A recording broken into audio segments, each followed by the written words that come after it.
The 4th of July, Independence Day, America's Declaration of Independence from the British Empire. What does that have to do with a second-hand store camp chair?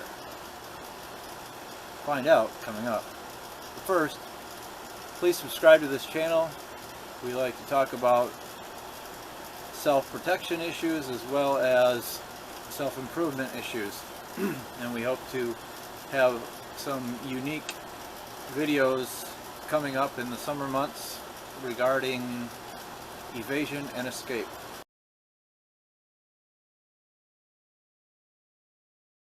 A foldable camp chair at a second-hand store. What in the world does that have in common with Independence Day? Well, in 1776, the framers got together the first day of July and they started hammering out in the summer heat in an enclosed building with the windows closed so that no one would hear and no one would know what they were doing. Back then, ironically enough, bathing wasn't all that common throughout many of the months until summer. So thankfully, if indeed they had gotten a bath, it wasn't so bad. Before the times of deodorant and deodorant soap. However, sweltering heat they endured for 4 days, hammering out what is now known as the Declaration of Independence, one of the greatest documents that man has made in the history of the world. Because in it they enumerate things that ought to be normal course for a free people. The ability to determine for themselves how they will live. The ability to determine how they will worship their God. The ability to determine whether or not and how much their taxes will be. Among many other things. The Declaration listed a train of abuses by a tyrant 3,000 miles away.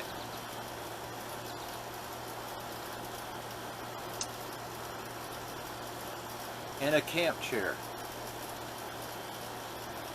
The other day I was driving and I was about halfway to a friend's house and I remembered that I should have brought a camp chair. Needless to say, I said, well, I'm too far gone now, so I just decided to drive down the street of the town and hope that maybe someone had thrown out a chair that I could use for that day. I got to the stoplight at the main intersection of the town. And I was about to turn left when something inspired me to turn right. Just a block over there was a second-hand store.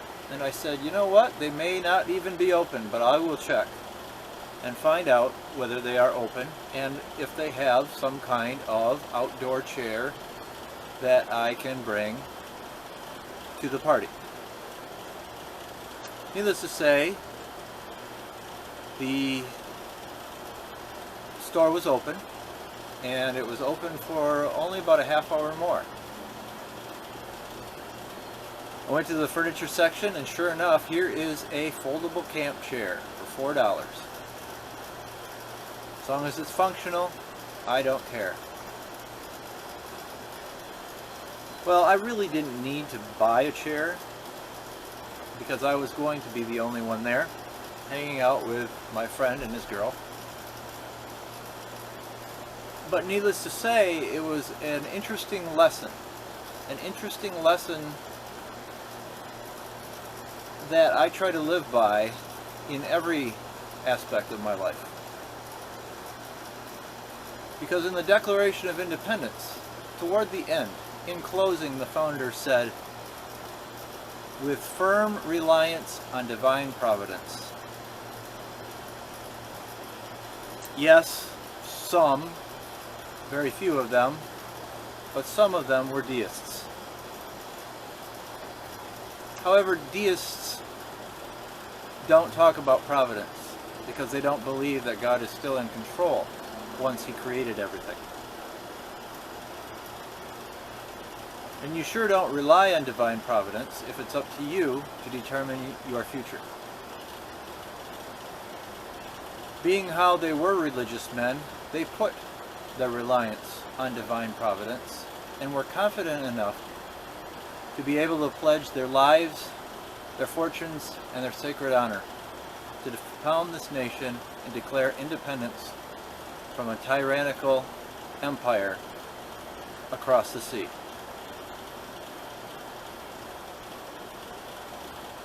Finding that share was divine providence. I rely on divine providence. Yes, I have hopes and dreams, and I have goals, and I strive to reach those goals. But ultimately, the control is not in my hands, but in God's. God is in control. And you may not believe in God, but that doesn't change reality. The reality is there is a God, and He is in control. So you can choose to ignore that, or you can choose to rely on His providence. I choose to rely on His providence, and in the past year He has provided greatly for me. I had an incredible tax bill that I owed, but I was able to eventually chip away and pay it.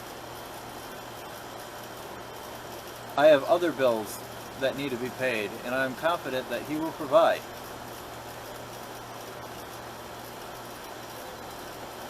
I am more free now than I've ever been to actually determine things in my life, basic things in my life.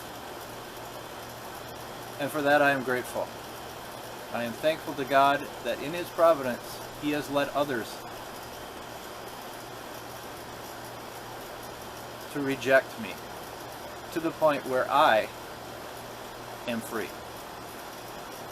They may have meant it for evil, as Joseph said in Egypt, but God meant it for good.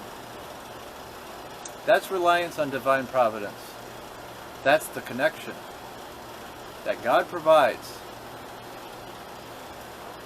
whether it be the birth of a nation founded on Judeo-Christian principles, or whether it be your life, my life, dependent on our Creator to provide our basic needs.